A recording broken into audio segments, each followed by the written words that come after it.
Hey everybody, Captain Tim here with tonight's episode of Star Trek The Next Generation, Season 6, Episode 4, Relics.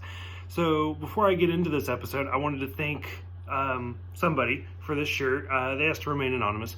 So, a lot of you guys have always commented on my shirts, especially Powerline. I don't know why that's such a great one, but well, I do know. It's a goofy movie. Of course it's great.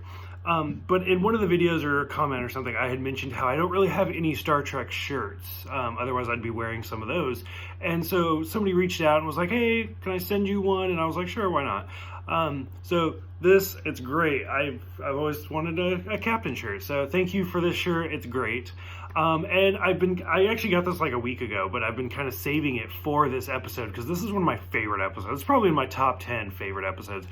So this is the episode Relics, where the Enterprise D encounters a Dyson sphere, which is a hypothetical theory of building a sphere around a sun and basically using the energy to power.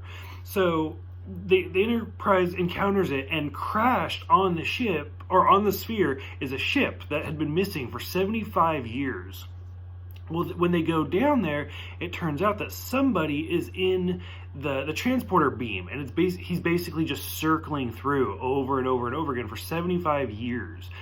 When they finally finish the beam, it ends up being the amazing James Doohan as Scotty. It's great. Like, I love Scotty. He's a great character, and it was so amazing. It's always amazing to see parts of the original cast in the newer Treks. So, and it's kind of interesting because you see the Enterprise D crew, you see Riker, and I think it's Geordi, beam aboard the ship, and it's the standard Enterprise D transporter. And then when they finish this ship's transporter, if you listen, it's actually it's the original series noises. So I thought that was really cool. So Scott is now Scott is now in our timeline, if you will.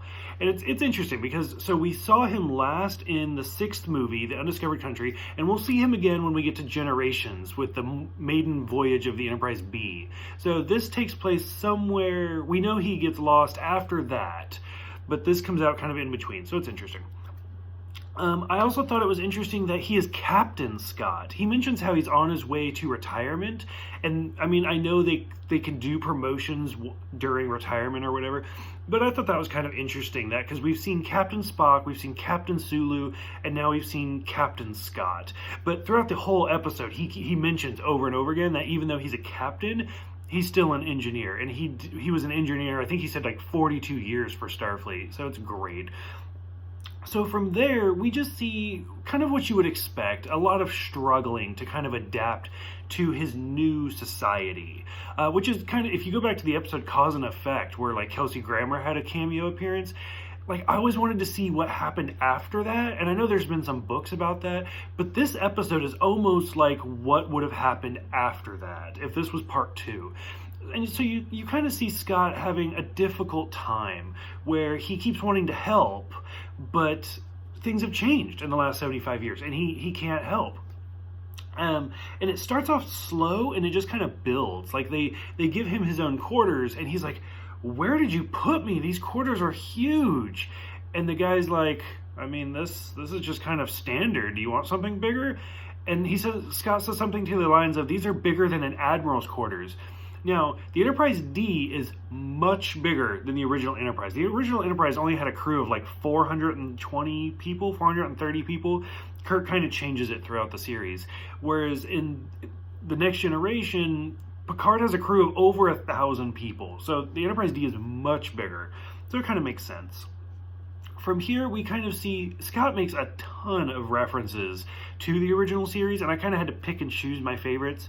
The first one is he goes to 10 Forward because he wants a drink, and there's some great interactions with Data as the bartender, where he says something like, "Oh, like we have synthetic whiskey." Or Scotch, synthetic Scotch and synthetic commanders, because he has a kind of a difficult time with Data being an android, just like McCoy did in the first episode. And then Data says, oh, well, Guinan keeps something else. And so he reaches out and he pulls up a bottle, and Scott's like, well, what is that? And he's like, well, it's green. that is an exact quote from the original series that Scott says to an alien in the, what episode was that? By any other name. Sorry, I lost it. Which, I mean, if you guys watched my original series videos, I brought this episode a lot. I mentioned it quite a few times because this is one of my favorite episodes. So that's an exact quote that Scott said to the alien, where if you guys remember, Scott's trying to get the alien drunk to pass out, and he keeps giving him all of his liquor, and finally he gets to that point where he's like, it's green! So it's fun to see Data kind of turn it around. So Scott gets drunk, and he goes to the holodeck, and he's talking to the holodeck, and that's a great scene, which technically, that's like the only scene where you have two original series actors talking to each other, because you have James Doohan as Scott, and then Majel Barrett as the Enterprise computer, who she was also the Enterprise computer for the original series, as well as Nurse Chapel, as well as number 1 in the cage. But it's kind of interesting, because McCoy never spoke to anybody, and Spock never spoke to anybody, and Sarek never spoke to anybody from the original series. So that's kind of the closest we're ever going to get. But it's a great little scene right there, where he's like, show me the bridge of the Enterprise. There have been 5 Federation ships with that. No bloody A, B, and he just goes down. It's such a great scene. And I mean, James Doohan just steals scenes, and it's amazing to watch him, because he doesn't change his acting at all. He is the same Scott that we've known for 30 years at this point, and he doesn't fit with the Next Generation, but you still love him because that's your Scott. So I really like that. So he walks into the Enterprise, and it's an empty bridge, which that is a still from the episode This Side of Paradise. Again, if you watched This Side of Paradise video, I bring up how they're going to reuse that. So it's kind of interesting to watch him do that, so throughout the whole original series, James Doohan is right-handed, but his ring finger got blown off when he was part of the Navy, I believe, and he stormed the beaches of Normandy, and I got shot.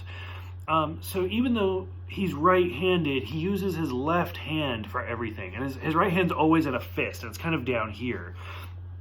You see it in a few episodes of the original series in the movies, but it's always really brief. This episode is the clearest you ever see it, especially this scene where he's on the bridge of the original Enterprise and he's holding that green bottle, and he basically is holding it like this. So it's just kind of interesting that you kind of get to that point where he's like, fuck it, it's been 30 years, I'm Scott, and I don't have a ring finger.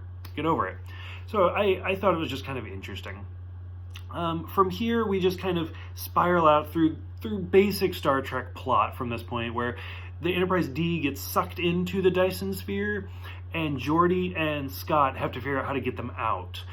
It's at this point, it basically becomes a standard Next Generation episode where Scotty's kind of depressed because he doesn't fit in, and Geordi has to explain how just because something's old, you don't throw it away, and the two work together to get this old ruined ship up off the Dyson Sphere, and they basically use its shields to keep the door open just to get the Enterprise time to escape. And realistically, it's a great escape scene where the doors are closing and the Enterprise basically turns sideways and fits right through. It's a really well done scene, especially for like 1992. Overall, from here, they give Scotty a shuttle so he can go off and do his retirement. I wish we would have seen James Doohan again. I know there's books, there's William Shatner wrote a book series where Kirk, out of the Nexus, Scotty and Spock have to team up. I don't know. It depends on if you like William Shatner's writing. But I kind of wish we would have seen him again. I kind of wish we would have seen Spock again. But I guess we do in the 2009 movie. That's later. But overall, I love this episode. I think it's such a good episode. I like how Scotty embraces the Enterprise D and just says, you know what, you guys are a credit to her name. I guess James Doohan didn't like The Next Generation. Like, he just wrote it off as, oh, you're stealing my spotlight. And then when he actually sat down and watched it, he was like, you know, this is actually pretty good. And then that's when he agreed to do it. I also feel like Spock, Leonard Nimoy, in the reunification two-parter was also kind of that stepping stone. Because if you guys notice, after Spock did it, it just opened the floodgates, and we start getting all sorts of original actors, like in Deep Space Nine and Voyager, all sorts of stuff. So I've gone on forever. If you guys have seen this one, go ahead. Let me know what you guys think. If you like seeing original actors or if you don't. Thank you guys for everything. Thank you for the shirt. Thank you. I will see you guys next time for Schisms.